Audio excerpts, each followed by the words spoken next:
Bem, irmãos, deixe-me convidá-los para abrir comigo a sua cópia da Palavra de Deus no livro de Zacarias, capítulo 1. Você vai encontrar este livro na página 938, se você estiver usando a Bíblia da igreja, ou 940, se você estiver usando a Bíblia da igreja.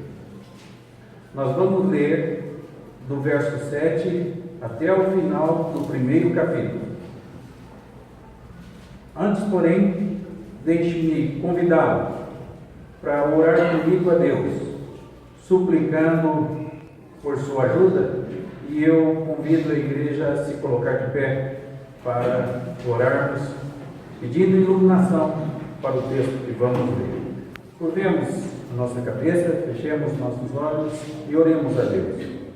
Senhor, estamos em Tua presença agora, como aqueles gregos que foram aos discípulos dizendo: Senhores, queremos ver a Jesus. Esta é a nossa oração, Senhor, quando a Tua palavra é proclamada a todos nós. Ajuda-nos a ver Jesus, a refugiar nele novamente, talvez pela primeira vez, Senhor, para descansar nele, por saber de Sua presença, de Sua misericórdia e de Sua graça. Também para ouvir a Sua voz e, ouvindo-a, acreditar nela e nela nos alegrarmos, Senhor. Então, venha com o Teu Espírito abrir o nosso coração para a Tua palavra, para a glória do Teu grande nome. Amém, Senhor. Sentai-vos. Livro do profeta Zacarias, capítulo de número 1, dos versos 7 a 21.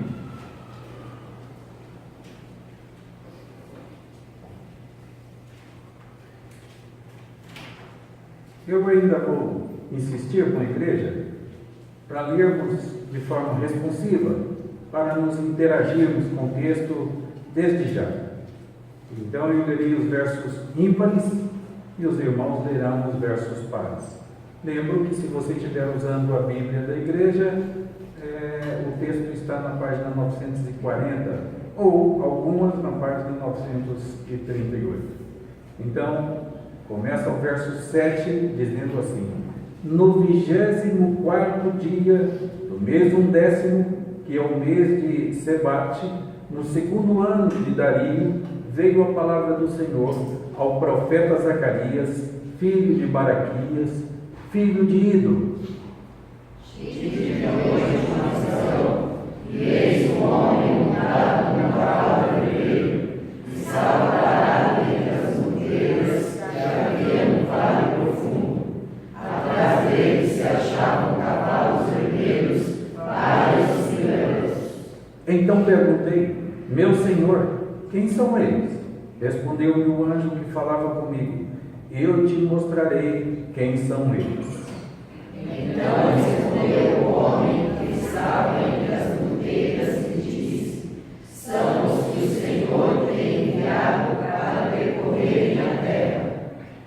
Eles responderam ao anjo do Senhor que estava entre as monteiras e disseram: Nós já percorremos a terra, e eis que toda a terra está agora repousada e tranquila.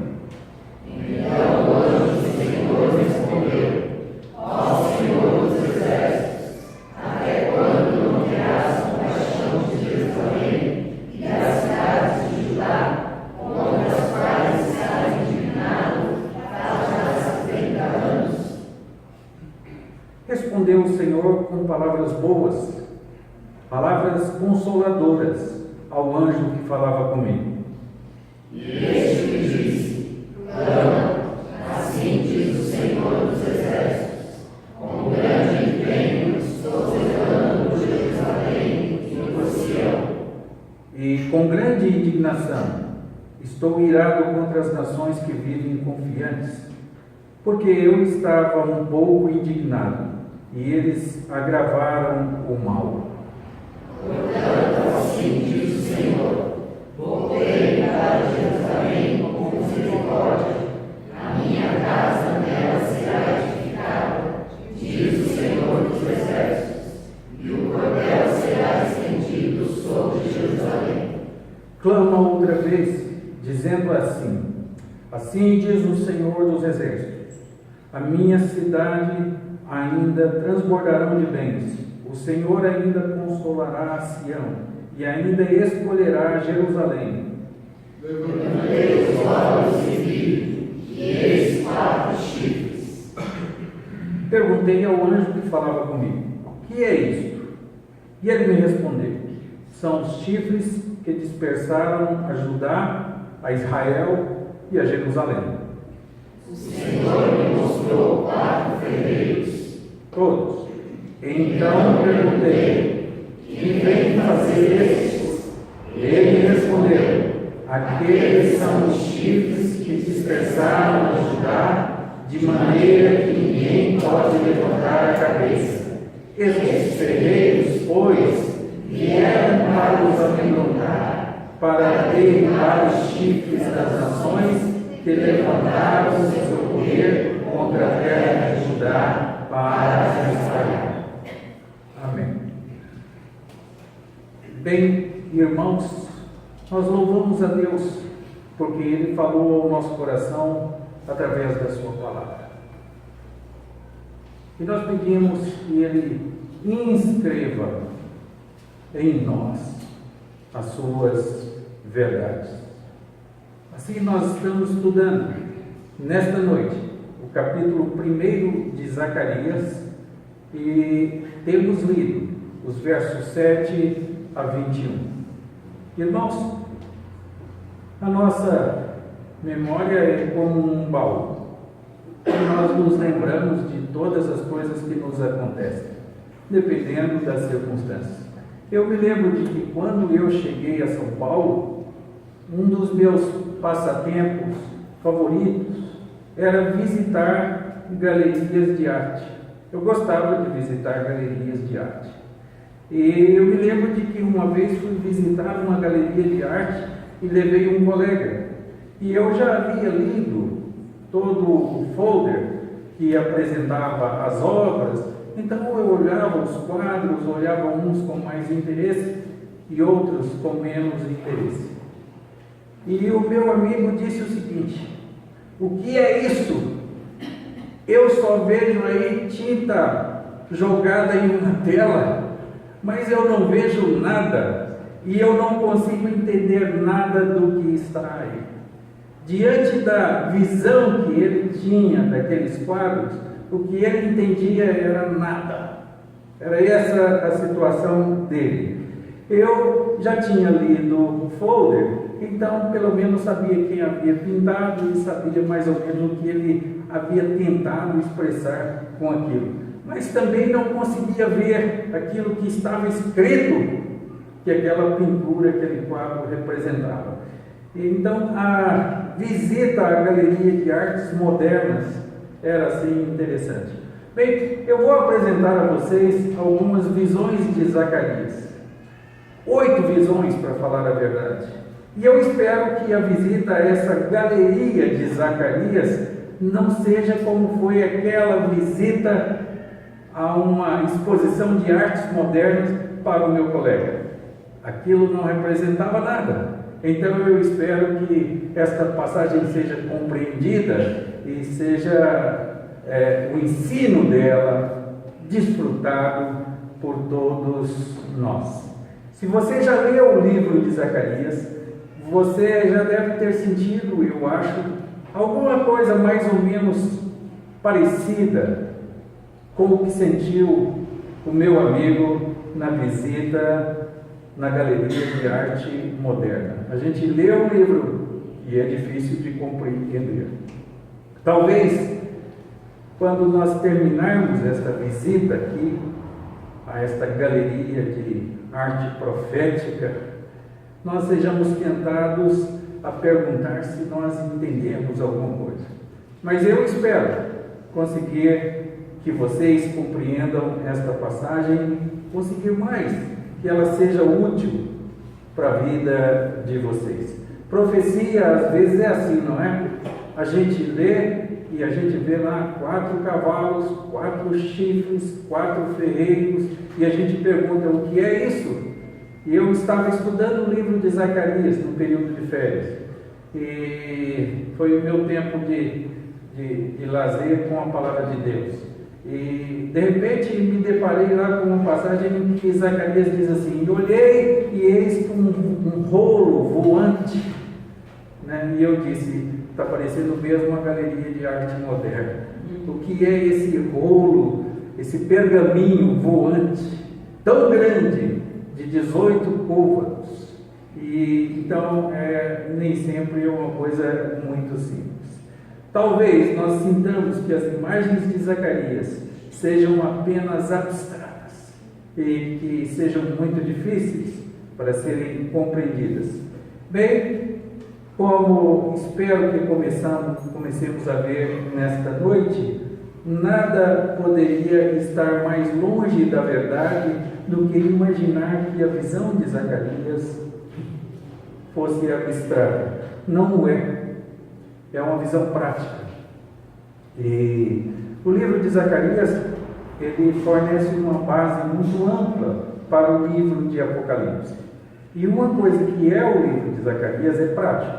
Ele é bastante prático, e nós veremos isso. E as suas lições são maravilhosas, lindas e profundas.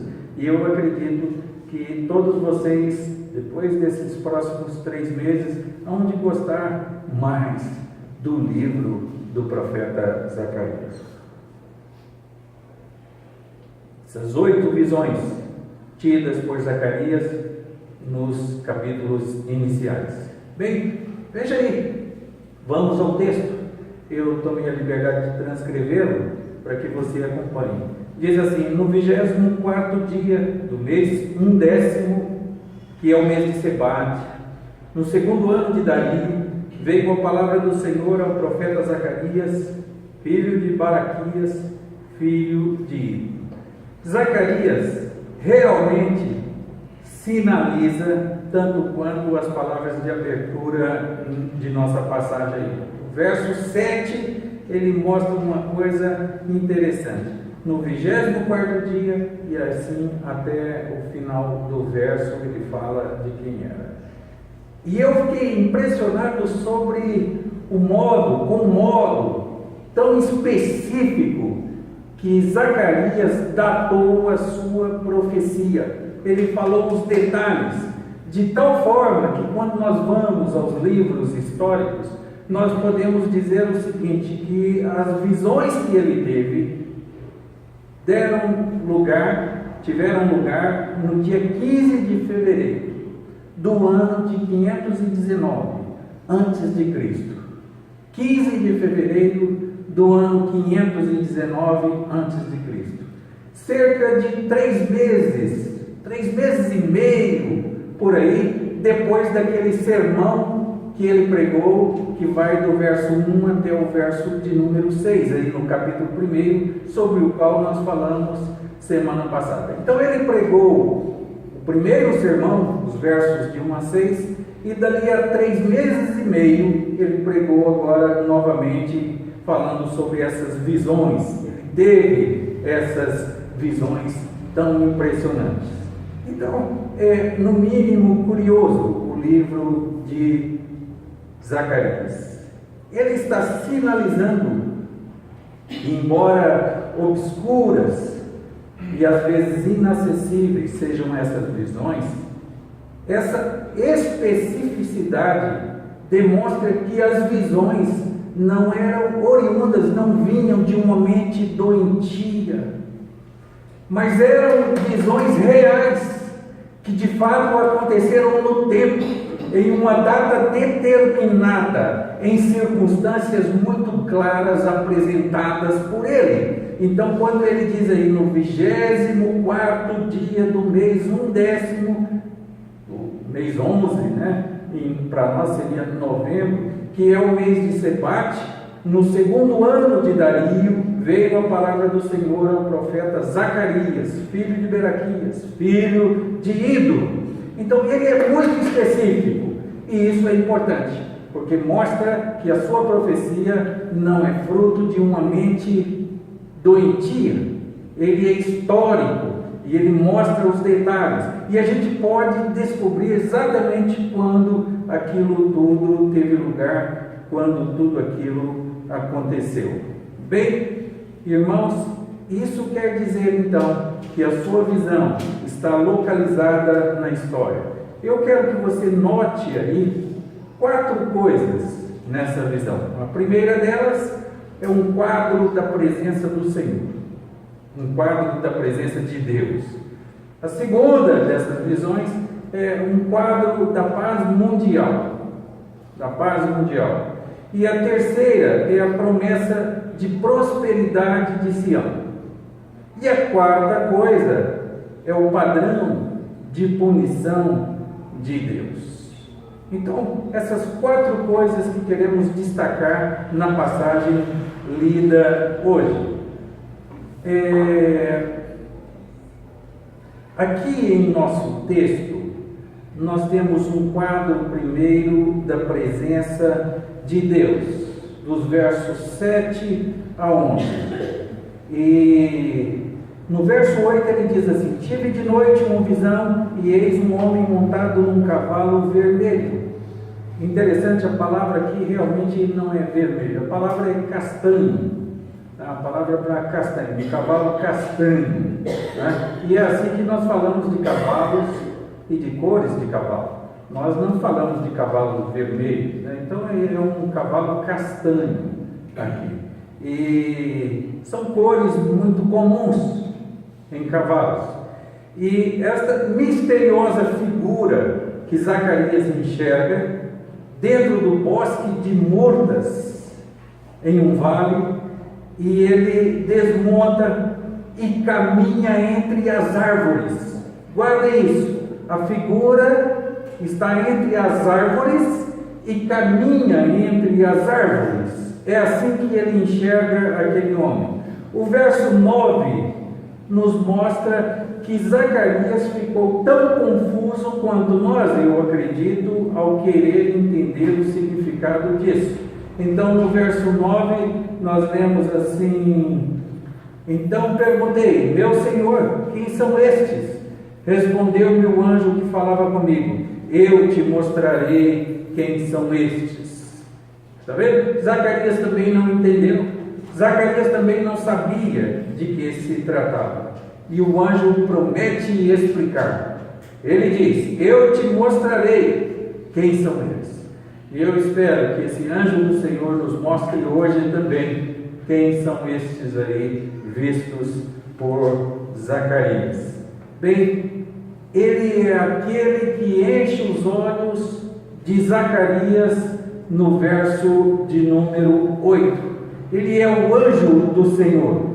Tive de noite uma visão, e eis um homem montado num cavalo vermelho. Estava parado entre as murteiras que havia num vale profundo. Atrás dele se achavam cavalos vermelhos, cavalos baios e cavalos brancos.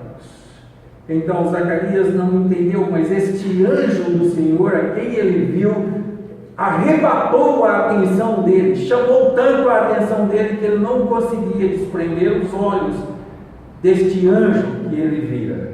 Em seguida, este anjo interrompe a interpretação que daria no verso de número 10. O verso de número 10 diz assim, no verso de número 10: então respondeu o homem que estava entre as murteiras e disse: são os que o Senhor tem enviado para percorrerem a terra. Bem, irmãos, é a ele, a este anjo do Senhor, que os cavaleiros se reportam, prestam contas, dão satisfação do que eles estão fazendo na terra. Assim, no verso 11, você lê assim: nós já percorremos a terra, e eis que toda a terra está agora repousada e tranquila. Eles estão percorrendo toda a terra e se reportam ao anjo do Senhor dizendo: toda a terra está agora repousada e toda a terra está tranquila. é ao homem parado entre as murteiras que caminhava entre as árvores que eles prestam relatório. Isso é bastante interessante. Bem, a pergunta é: a quem o verso de número 11 chama de o anjo do Senhor? Como diz aí, eles responderam ao anjo do Senhor. A quem eles estão chamando de o anjo do Senhor? Eu quero que você observe que eles não estão se referindo a um anjo do Senhor, mas eles estão falando ao anjo do Senhor, o anjo do Senhor, com artigo definido, o anjo do Senhor. Bem, irmãos, no Antigo Testamento nós temos algumas aparições de anjo do Senhor, o anjo do Senhor. Por exemplo, Agar, quando é recebida pelo anjo do Senhor, que fala com ela dizendo assim: multiplicarei sobremodo a tua descendência, de maneira que por numerosa não será contada. Descendência de Agar. Quem prometeu isso para Agar foi o anjo do Senhor. E também no verso 13, Agar responde assim, chamando o nome do Senhor que falou com ela: tu és o Deus que vê. Isso lá no livro de Êxodo. Bem, irmãos, então, quando Moisés ele invocou o nome do Senhor, e então quem apareceu a ele na sarça ardente também foi o anjo do Senhor. Mas eu quero destacar aqui o ensino de Agar, porque ele é bastante interessante. Então ela invocou o nome do Senhor que ele falava, diz o texto lá de Êxodo: tu és o Deus que vê. Pois disse ela: não olhei eu neste lugar para aquele que me vê. O que ela quer dizer, o Deus que me vê? Literalmente aqui significa: tu és aquele Deus que cuida de mim. Papai, o Senhor está me vendo? Significa: o Senhor está cuidando de mim. Quando os meus filhos eram pequenos, eles falavam assim: o Senhor está me vendo. Significa: o Senhor está cuidando de mim. Quando Agar diz assim, que está falando com o Deus que a vê, ela quer dizer, e literalmente está assim: o Deus que cuida de mim. Este é o Deus que cuida de você. Este é o Deus que vê você em todo o tempo, que ampara você, que dá forças embora você não perceba. Como é que você acha que já venceu tantas batalhas nessa vida, tantas dificuldades, tantas coisas que você achou que não venceria e você venceu? Por que você acha que venceu? Por causa do Deus que vê, o Deus que cuida de você, o Deus que ampara você. Bem, vendo o anjo do Senhor, Agar vê o próprio Senhor. Quando Moisés viu o anjo do Senhor, ele viu o próprio Senhor. E o anjo do Senhor, como se vê? É o Senhor se revelando ao seu povo. Então, quando você lê no Antigo Testamento a expressão o anjo do Senhor, lembre-se de que é o Deus que vê. É Deus se revelando a você. É uma figura de Jesus Cristo. É um símbolo de Jesus Cristo, o anjo do Senhor. Lembre-se, não é um anjo do Senhor. Nesse caso aqui, é o anjo do Senhor. E aqui nós encontramos de pé, andando entre as murteiras, este anjo do Senhor. Encontramos este anjo do Senhor andando entre as murteiras. E isso é um eco do Éden. Você já leu Gênesis lá, quando fala do jardim do Éden? Quando Deus andava entre as árvores, na viração do dia, Deus andava entre as árvores com Adão e Eva, na viração do dia. Aqui Deus está entre as árvores novamente, falando com Zacarias, uma figura bem parecida com a do jardim do Éden. O Éden foi perdido e Adão e Eva foram exilados do jardim. Eu quero lembrar o seguinte, que o jardim era um templo, era o santuário de Deus. O jardim do Éden era o santuário de Deus. E Adão e Eva foram expulsos desse santuário de Deus. Foram expulsos desse jardim. E na sua graça, depois Deus veio novamente habitar com o povo. E onde é que Deus veio habitar com o povo? No templo, em Jerusalém. Em Jerusalém. Depois Israel pecou novamente e quebrou a aliança, trazendo julgamento. E o templo foi destruído. E novamente este povo foi expulso do santuário e levado para o cativeiro como escravos.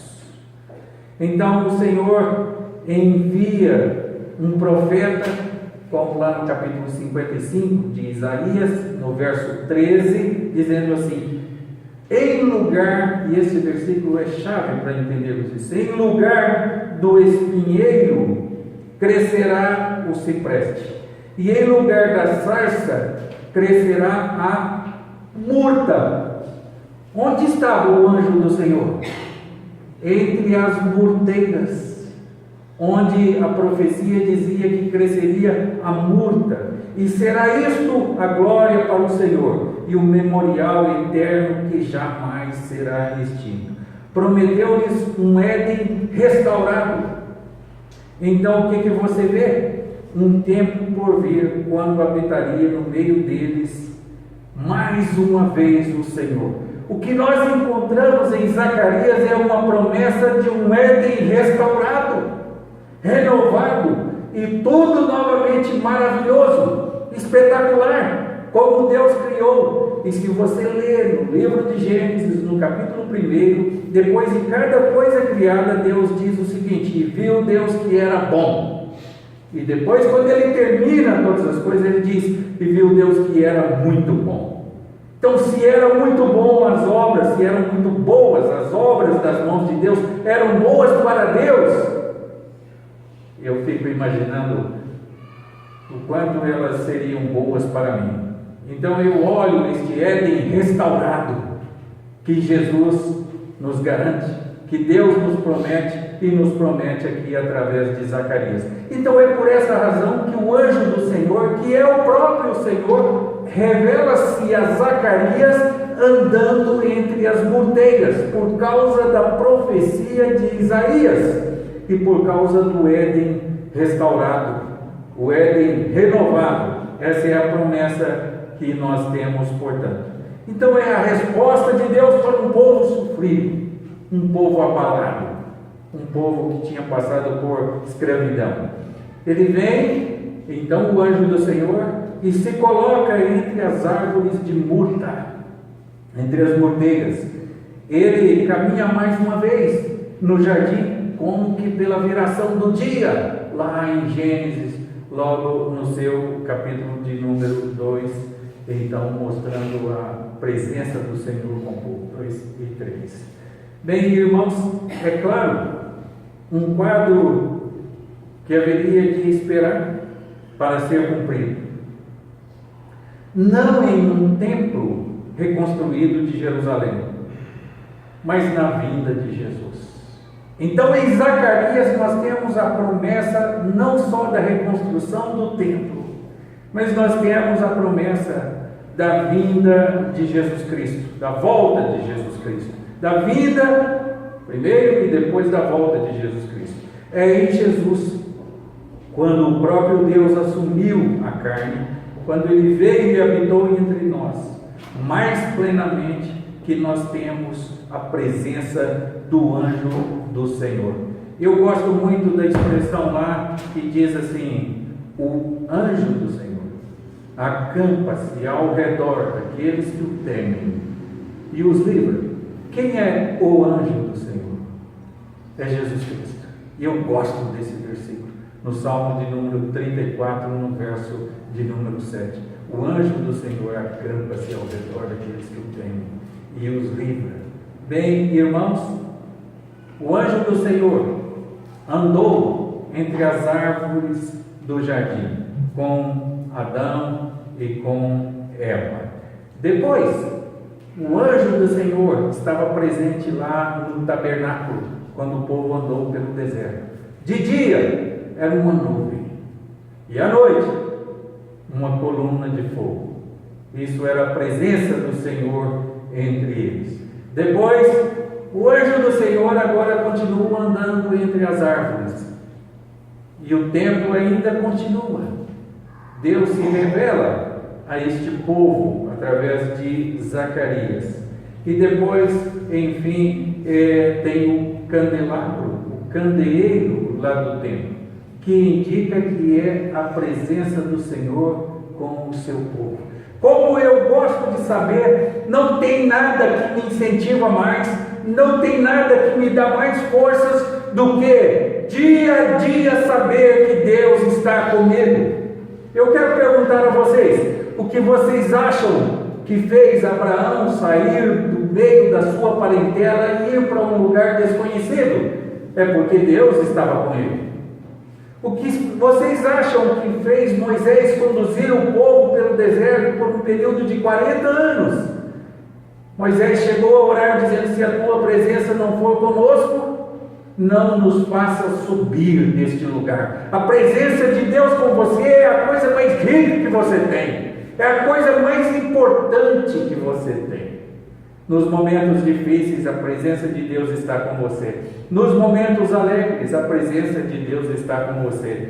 Em termos de dúvidas, a presença de Deus é a grande promessa que nos garante um lugar no Éden restaurado. Como eu gosto disso, de imaginar isso. Agora, eu quero só chamar a atenção de vocês para a figura do candelabro. O candelabro aí, ou candeeiro, é a figura de uma árvore. Então vejam aqui, lá no jardim do Éden, o anjo do Senhor, ou Deus, andando entre as árvores no jardim, com Adão e Eva, como que pela viração do dia. Depois, o anjo do Senhor lá e isso era um templo. Depois o anjo do Senhor entre as monteiras, ou seja, entre as árvores floridas lá também. E agora o candelabro, que é o anjo, a presença do anjo do Senhor apresentada lá no livro de Apocalipse. Não é assim? A passagem de Apocalipse, Jesus andando entre os candeeiros, Jesus andando entre os candelabros. Então, o Deus que veio em Cristo, a sua presença entre o seu povo, conosco, em nossas provações. O que são as provas? Nada. O que são as dificuldades? Nada. Se Deus estiver conosco.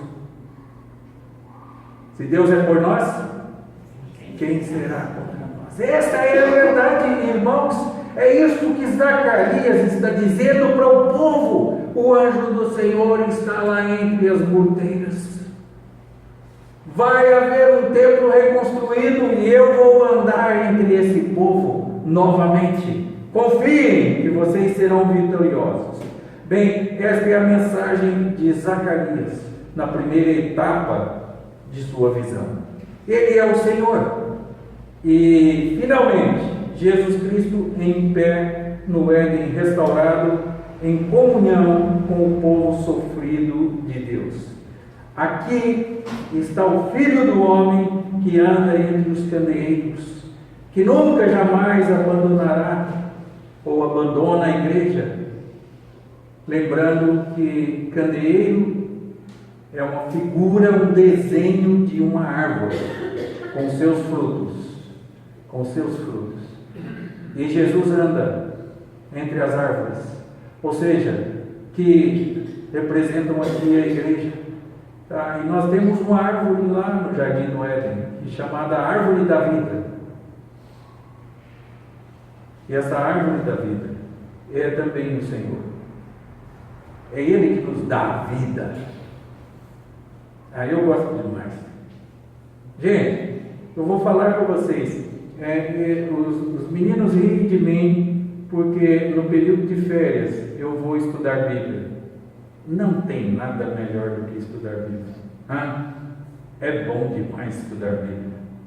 Ler Bíblia é coisa muito prazerosa. Que coisa gostosa descobrir os ensinamentos do texto, comparar uma passagem com outra. Que coisa maravilhosa! Então, algumas pessoas me pedem esses estudos e eu mando e elas se dedicam e conhecem profundamente esses textos e conferem passagem por passagem. Então, isso é importante. A presença do Senhor conosco. A maior riqueza que nós possuímos, na verdade. Bem, irmãos, a Bíblia nos afirma que aquele povo, embora estivesse sofrendo bastante, passando muita dificuldade, vindo da escravidão, uma cidade inteira destruída, um templo acabado, o apóstolo nos diz assim: quem nos separará do amor de Cristo? Será tribulação ou angústia, ou perseguição, ou fome, ou nudez, ou perigo, ou espada? Como está escrito, por amor de ti enfrentamos a morte todos os dias. Somos considerados como ovelhas destinadas ao matadouro, mas em todas estas coisas somos mais que vencedores por meio daquele que nos amou. O que vale a pena é Deus conosco. A vida, nada é. Os problemas são nada. Se Deus estiver conosco, tudo vale a pena. E não há problema sem solução. Nós só devemos ter uma preocupação na vida. Uma única preocupação. É a preocupação de falar a verdade e de levantar a nossa voz contra o pecado, contra o erro. E então Zacarias estava incentivando este povo, dizendo: Deus está com vocês. Então consagrem-se, santifiquem-se, porque Deus está com vocês. Na América do Norte, houve um homem bastante conhecido, cujo nome era Martin Luther King. E ele diz o seguinte: o que me preocupa não é nem o grito dos corruptos, dos violentos, dos desonestos, dos sem caráter, dos sem ética. O que me preocupa é o silêncio dos bons. Nós precisamos levantar a nossa voz contra o erro, contra o pecado. E então, nossas lutas não são mais nossas lutas. Nossas lutas são lutas de Deus. Bem, irmãos, os cavaleiros que estavam comandados e prestavam relatório ao anjo do Senhor, a Jesus Cristo, portanto, se eu posso dizer assim, a segunda pessoa da Trindade, posto que ainda não havia encarnado, então que estava lá, os cavaleiros que prestavam contas a ele era o comandante dos cavaleiros. Eles dizem o seguinte: nós já percorremos a terra, e a terra está tranquila, e a terra está toda ela repousada, as coisas estão calmas entre as nações. Dario, o imperador persa, o novo imperador persa, ele dominou as rebeliões que se opuseram a ele. O mundo estava em grande silêncio e isso soava com uma boa notícia. Aquilo era uma boa notícia. Os escravos estavam sossegados e o mundo estava tranquilo. Dario dominava sobre os seus países dominados. Uma boa notícia, certo? Talvez, depende do ponto de vista. Se você estivesse do lado de Dario, sim. Mas se você estivesse do lado do povo escravizado, não. Então, o que me chamou a atenção nessa passagem é que logo após o relatório desse anjo, ou desses que percorreram a terra, dizendo que estava tudo tranquilo e repousado, então o anjo do Senhor começa a interceder. E ele começa a interceder de uma uma forma muito forte, dizendo assim: até quando, Senhor? Isso mostra que o relatório não é bem aquilo que entendemos. A terra estava repousada, porque os bons tinham se aquietados, tinham sido dominados, tinham sido escravizados. Se você ligar a Globo News esta noite e o repórter disser assim: não há exércitos em guerra no mundo, está todo calmo, o mundo está em repouso, então isso seria uma boa notícia. Mas não se você fosse a minoria oprimida, escravizada e sofrida, sem ter o que comer, sem ter onde morar, sem poder criar e educar seus filhos, aí não seria uma boa notícia. Aí quanto mais barulho houvesse, melhor. Então, quando a palavra vem ao anjo do Senhor, indica que os poderosos mantinham o status deles e dominavam os escravos. E ele, com tristeza, aí no verso 12, veja aí no verso 12, ele com tristeza começa a interceder em nome do seu povo. Ó Senhor dos exércitos, até quando não terás compaixão de Jerusalém e das cidades de Judá, contra as quais está indignado faz 70 anos? Até quando, Senhor dos exércitos? E ele intercede. Por quê? Porque estava tranquilo para os ricos e poderosos e para os dominadores. Mas não estava tranquilo para o povo sofrido de Jerusalém. Então o Senhor, que é o anjo do Senhor, intercede pelo povo, pede pelo povo. E ele diz: até quando? Esta é uma oração interessante. Se você prestar atenção, lembra que eu mostrei das palavras repetidas lá na primeira carta aos Coríntios, capítulo 1, o nome de Jesus repetido muitas vezes ali, até 10 vezes, 11 vezes, até o versículo de número 10. Pois bem, irmãos, essa oração, quando você lê Salmos e quando você lê as orações da Bíblia, você vai encontrar esse termo muito constantemente. Até quando? Até quando é um grito, um modelo de oração da igreja em todas as épocas.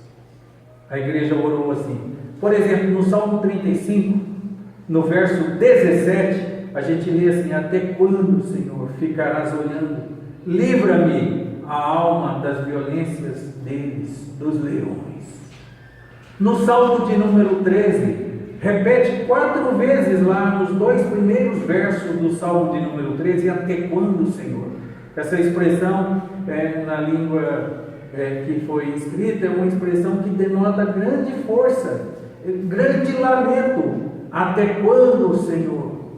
E os judeus dizem: Adonai Yahvé, Adonai Yahvé, até quando, Senhor? Que coisa triste, o sofrimento do povo de Deus.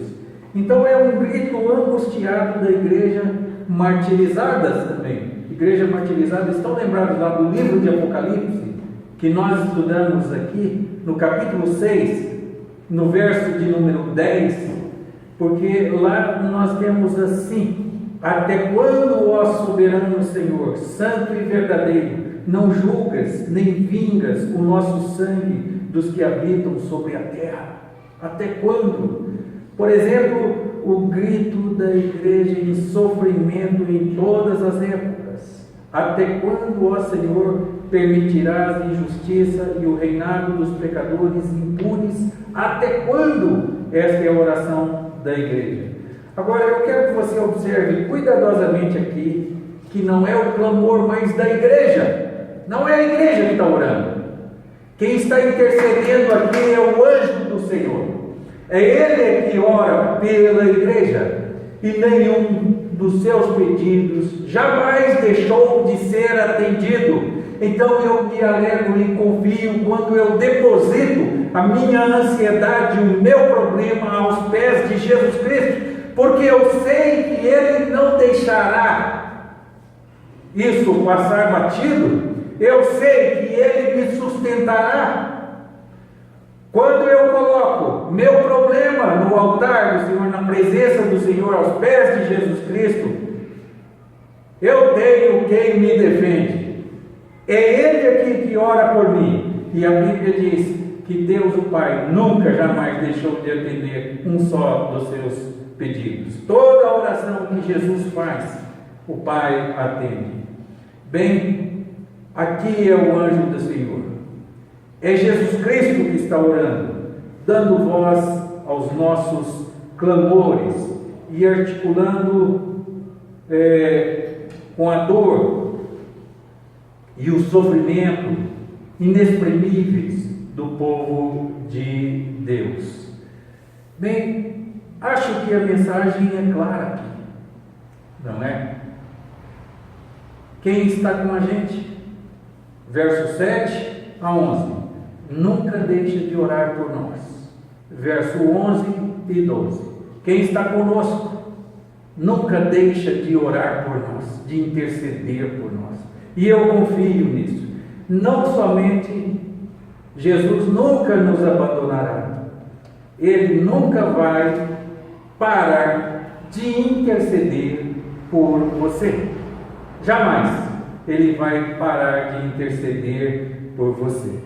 E essa é uma confiança que você pode ter. Então, diante do trono de Deus, lá em cima, eu tenho uma oração perfeita a meu favor. Então, eu não haverá de gostar de estudar a Bíblia e de descobrir essas coisas tão ricas para a minha vida, que me fortalecem tanto, que me dão tanta força, e essas coisas que deram forças para aqui